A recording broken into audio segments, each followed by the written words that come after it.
Hello bachon, let's read the question. So the question over here says, recall the experiments done by Frederick Griffith, Everett, MacLeod and McCarthy where the DNA was speculated to be genetic material.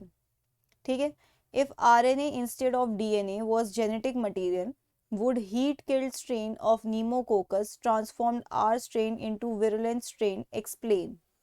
Okay तो क्या कह रहे हैं कि experiment किए थे Griffith, McLeod, मिकार्टी and every ने, जिससे ये अच्छे से इस्टेब्लिश हो चुका था कि डीएनए ही जेनेटिक मटेरियल है, आरएनए या प्रोटीन नहीं है। ओके, अगर आरएनए जेनेटिक मटेरियल होता तो उस एक्सपेरिमेंट में क्या हुआ होता। ओके, तो पहले हम थोड़ा एक्सपेरिमेंट को देखते हैं, ग्रिफिथ के एक्सपेरिमेंट को देखते हैं। तो ग्रिफिथ ने क्या किया था, नीमोकोकस जो बैक्टीरिया है उसका आर स्ट्रेन लिया, ठीक है, आर स्ट्रेन लिया उसका, और उससे इन्फेक्ट कर दिया एक माउस को। तो उनने क्या देखा, माउस लिव्स। इसका मतलब जो आर स्ट्रेन है वो नॉन विरुलेंट है। नॉन विरुलेंट मतलब वो कोई, आप कह सकते हो, डिजीज नहीं कॉज कर रहा है उसमें या उसको हार्म नहीं कर रहा है। फिर उन्होंने क्या किया, एस स्ट्रेन लिया नीमोकोकस का ही, दूसरा स्ट्रेन, आर स्ट्रेन। ओके, उससे माउस को इन्फेक्ट कर दिया। तो माउस क्या करता है, मर जाता है, माउस डाइज। ओके, फिर उन्होंने क्या करा, इस एस स्ट्रेन को हीट किल कर दिया, हीट किल्ड एस स्ट्रेन। फिर माउस को इन्फेक्ट किया। अब माउस को कोई हार्म नहीं हुआ, माउस लिव्स। इसका मतलब क्या हो रहा है कि आर स्ट्रेन जो है वो तो नॉन विरुलेंट है, क्योंकि वो लाइव स्टेट में भी माउस को मार नहीं पा रहा है। जो एस स्ट्रेन है वो विरुलेंट है कायदे से, लेकिन हीट से क्या हो रहा है, वो मर जा रहा है और माउस को कुछ इन्फेक्शन नहीं हो रहा है। फिर उन्होंने क्या किया, फिर उन्होंने एक कॉम्बिनेशन लिया। उन्होंने क्या किया, आर स्ट्रेन लिया और आर स्ट्रेन के साथ उन्होंने हीट किल्ड एस स्ट्रेन लिया। ओके, और माउस को इन्फेक्ट कर दिया। तो कायदे से mouse should live, it should not die. क्यों, क्योंकि आर स्ट्रेन तो नॉन विरुलेंट है और हीट जो आपका हीट किल्ड एस स्ट्रेन है वो भी मर गया है, तो वो इन्फेक्ट नहीं कर पाएगा। बट इस एक्सपेरिमेंट का रिजल्ट आया कि माउस डाइज।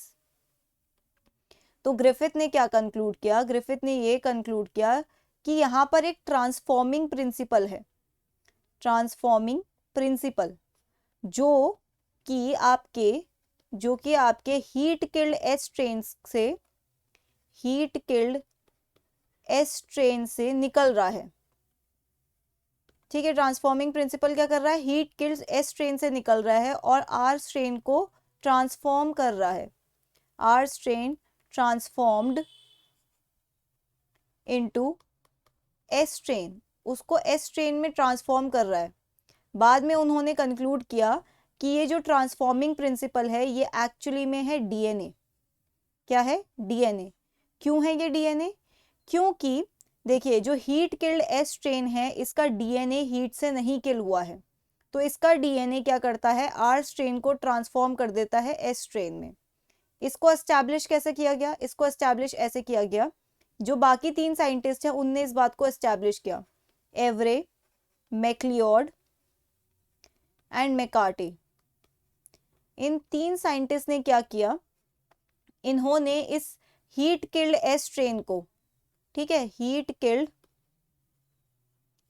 एस स्ट्रेन को तीन, आप कह सकते हो तीन एक्सपेरिमेंट लिए इससे। पहले एक्सपेरिमेंट ने हीट किल्ड एस स्ट्रेन को इन्होंने किससे ट्रीट किया, प्रोटीएज से, ठीक है। दूसरे एक्सपेरिमेंट ने उन्होंने हीट किल्ड एस स्ट्रेन को ट्रीट किया विद डीएनएस, और तीसरे में किया आरएनएस से। ओके, प्रोटीएज क्या करता है, प्रोटीन को डिग्रेड, डीएनएस डीएनए को और आरएनएस आरएनए को डिग्रेड करता है। तो जब उन्होंने हीट किल्ड एस स्ट्रेन को ट्रीट करा हुआ था प्रोटीएज से, फिर भी ट्रांसफॉर्मेशन हुआ। ओके, जब उन्होंने आरएनए से ट्रीट किया फिर भी ट्रांसफॉर्मेशन हुआ, फिर भी आर आपका एस में बदल ही रहा था। लेकिन जब उन्होंने डीएनए से ट्रीट किया तब ट्रांसफॉर्मेशन नहीं हुआ। इसका मतलब वो डीएनए ही है जो ट्रांसफॉर्मेशन करा रहा है, और प्रोटीन ना हो, प्रोटीन नहीं होके, आरएनए भी नहीं होके, सिर्फ डीएनए ही है वो मटेरियल। ओके, तो डीएनए है ये एस्टैब्लिश हो गया इस एक्सपेरिमेंट से। अब ये क्या कह रहे हैं क्वेश्चन में, क्वेश्चन में कह रहे हैं कि अगर आरएनए होता, अगर आरएनए जेनेटिक मटेरियल होता, इफ आरएनए जेनेटिक मटेरियल, तो इस एक्सपेरिमेंट में होता क्या। तो मान लीजिए अगर आरएनए जेनेटिक मटेरियल है तो आपने जब आर स्ट्रेन लिया, ठीक है, और उसके साथ अगर आप हीट किल्ड एस स्ट्रेन लोगे, हीट किल्ड एस स्ट्रेन, तो होगा ये कि कोई ट्रांसफॉर्मेशन नहीं होगा और mouse will live, mouse lives. क्यों? क्योंकि इस हीट किल्ड एस स्ट्रेन में आरएनए हीट से किल हो गया, आरएनए हीट से डिग्रेड हो गया, degraded RNA due to high temperature, और वो ट्रांसफॉर्म कर ही नहीं पाएगा फिर आर को एस में, और अगर आर एस में ट्रांसफॉर्म नहीं हुआ इसका मतलब ना ये इन्फेक्ट कर सकता है ना ये इन्फेक्ट कर सकता है, और माउस क्या करेगा, लिव करेगा। तो एक्सपेरिमेंट पूरा चेंज हो जाता। Okay, so that's it for the question. I hope you understood it well. Best of luck.